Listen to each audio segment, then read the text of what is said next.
Hello, today I'll give you a short guided tour around Swar Studio. Swar Studio is the first sequencer specialized in indie pop and Bollywood music. It's inbuilt with both Indian and Western instruments. So, you don't need to set up a complex recording environment to compose or reproduce your favorite songs. Okay, I will launch the program. Here you go. You can see the main screen of the sequencer. Swar Studio supports two types of tracks, instrument and audio. An instrument track is basically one that features virtual instruments and that you can play either through a MIDI controller or by using MIDI loops and possibly customizing them. An audio track is plainly one that holds audio, meaning recorded clips of voice, live instruments, etc. I'll start by creating a new instrument track that is set by default to tabla. However, clicking on the instrument box, I can see here the list of all available instruments: accordion, bansuri, piano, dholak, drums, etc. I'll stay on tabla and create a first track with some nice kaharwa rhythmic cycle. As I'm not a percussionist, I'll seek the help of ready-made MIDI loops, and that is available in the library. Here is a repository of all the loops you want to reuse. It comes already with hundreds of loops of various rhythms of India that you can use as it is or customize to your needs. Okay, here I have various kaharwa cycles that I can audition. Click audition on some of them.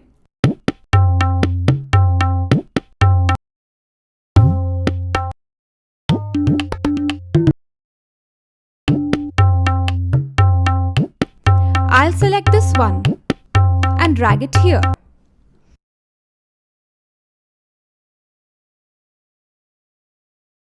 I'll also select here a fill to enter my rhythmic cycle.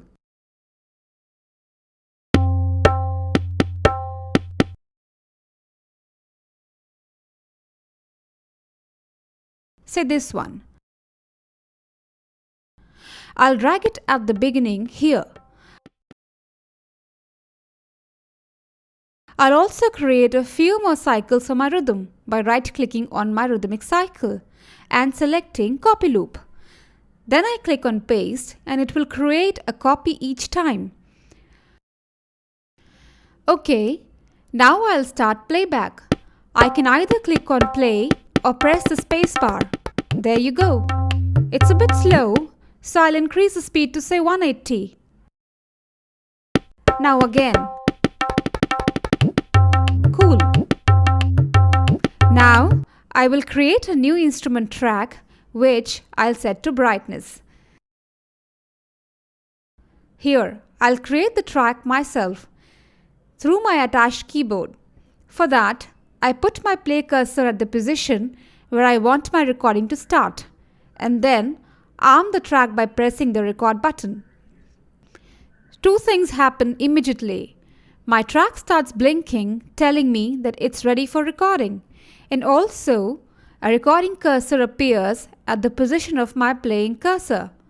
Now, I can move my playing cursor to the beginning of the song if I want to have some grace time to get in the flow of the song before recording.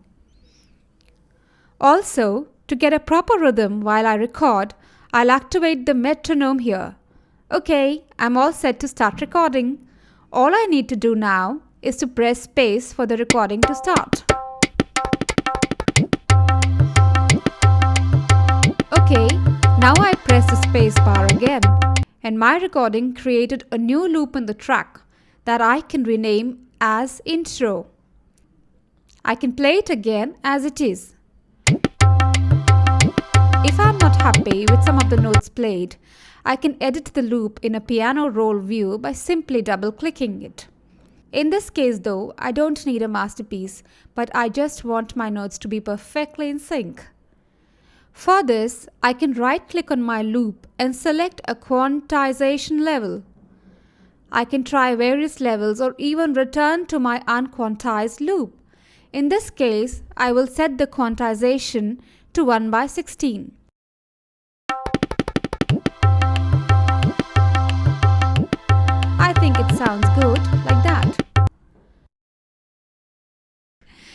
Okay, now I'll add an audio track.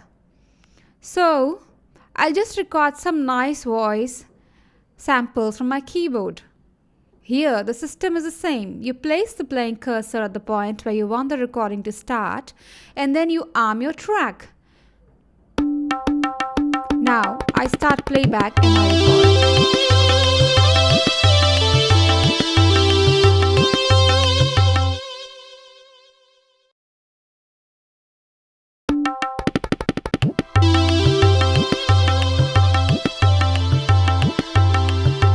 Okay, I like the beginning of my recording, but I think I can improve the end. For this, I'll just resize my loop to the place where I want it to stop. And I can now start a new recording from here. And there I go again.